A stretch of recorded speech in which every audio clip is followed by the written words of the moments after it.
Moins de 3 années après la mise en place de l'institution de la Troisième République du Niger, le fiasco de la gestion gouvernementale de l'AFC et de la majorité MNSD-PNDS se précisait du jour au lendemain. Déjà en fin de l'année 1995, toutes les conditions politiques et sociales étaient réunies pour donner lieu à un blocage institutionnel au plus haut sommet de l'État. Le Niger expérimentait alors non seulement le régime présidentiel, mais aussi la cohabitation. Vite, la crise institutionnelle allait être personnifiée entre le président Mahamadou Ousmane et son premier ministre Hama Amadou. Le troisième larron de la guerre s'appelait Mahamadou Issoufou, alors président de l'Assemblée nationale. Dans l'imbroglio politique où il faisait son expérience de belligérant, le président Ousmane avait convaincu ses concitoyens de ce que son rapport politique intime avec son pays était loin d'être un sacerdoce, d'autant qu'il n'était pas moins complexé de la contingence événementielle qui le hissait au rang de premier président démocratiquement élu de la République du Niger, chef de l'État, premier magistrat du Niger, chef suprême des armées, président de la CDS Rama, président de tous les Nigériens, et que sais-je encore.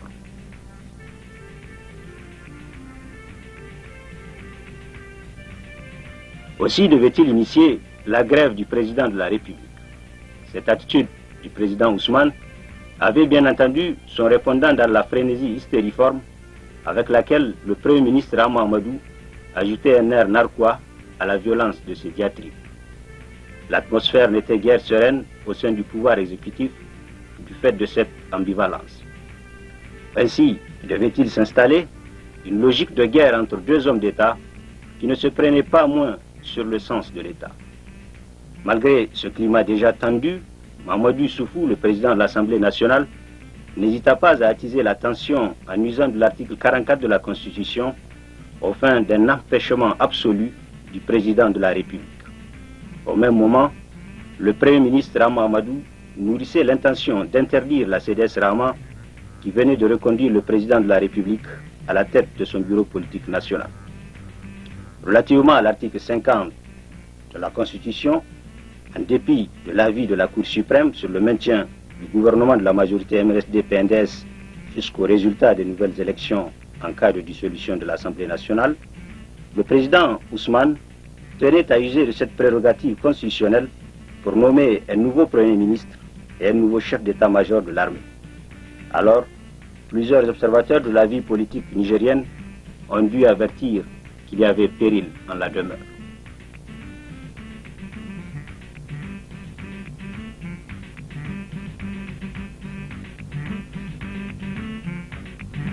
Le 27 janvier 1996, une action militaire dite de rectification va se faire le porte-voix d'un nouveau langage.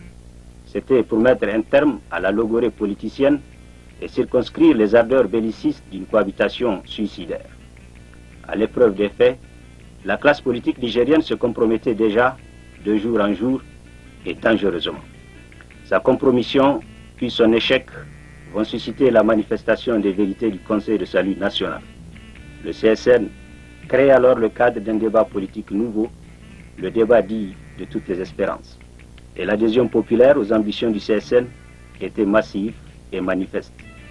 Un forum national devait même être convoqué aux fins de doter le Niger d'une nouvelle constitution où allait être retenu le principe d'un régime présidentiel.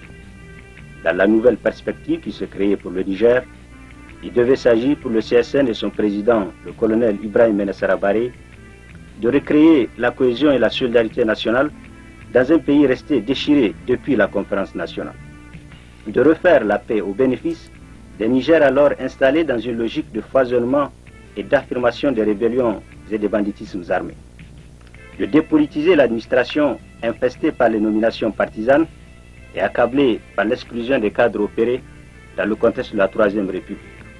De refonder l'unité nationale mise à rude épreuve par l'existence de plusieurs forces centrifuges et de ressusciter l'orgueil national en mettant l'accent sur le patriotisme et les vertus du travail.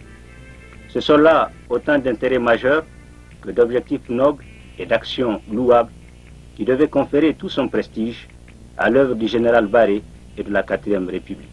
Et les Nigériens peuvent encore garder en mémoire la main toujours tendue du général président à toutes les rébellions armées au Niger, à toute l'opposition politique à son régime, à tous ceux qui voulaient aider l'État nigérien à sortir des sentiers battus.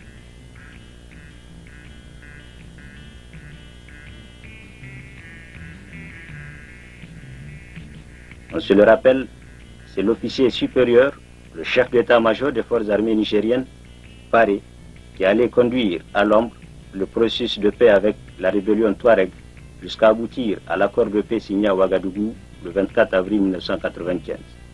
Puis ce régime allait devoir consentir tous les efforts requis pour que soient signés les protocoles d'accord additionnels d'Alger en 1997 avec les rébellions Touareg dissidentes et les farces, et de N'Djamena le 21 août 1998 avec le FDR.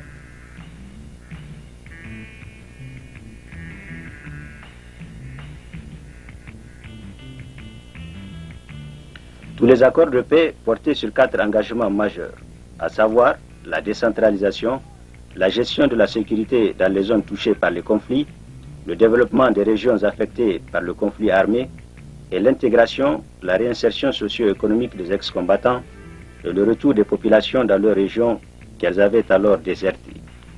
Aussi, le président Baré persistait-il à croire qu'un accord avec l'opposition politique à son régime et l'organisation d'élections locales était indiqué pour asseoir définitivement la stabilité sociopolitique dont le Niger avait un si grand besoin. Par ce fait, son régime a dû mettre en œuvre pas moins de 5 lois relatives à la décentralisation. Cependant, ni l'accord de juillet 1998 avec l'opposition, ni les élections locales de février 1999 n'avaient suffi à contenter le FRDD et la FDS. Le régime du président Baré a été aussi et sans doute austère, mais il l'était au plan économique, et l'austérité était d'autant nécessaire et recommandée qu'elle devait entraîner l'amorce du redressement économique. C'était dans un climat d'hostilité manifeste, soutenu par certaines forces sociales et par l'opposition politique, que le pragmatisme et l'efficacité caractéristiques du régime Baré allaient lui commander d'engager des réformes structurelles hardies pour réaliser son programme de relance économique et financière.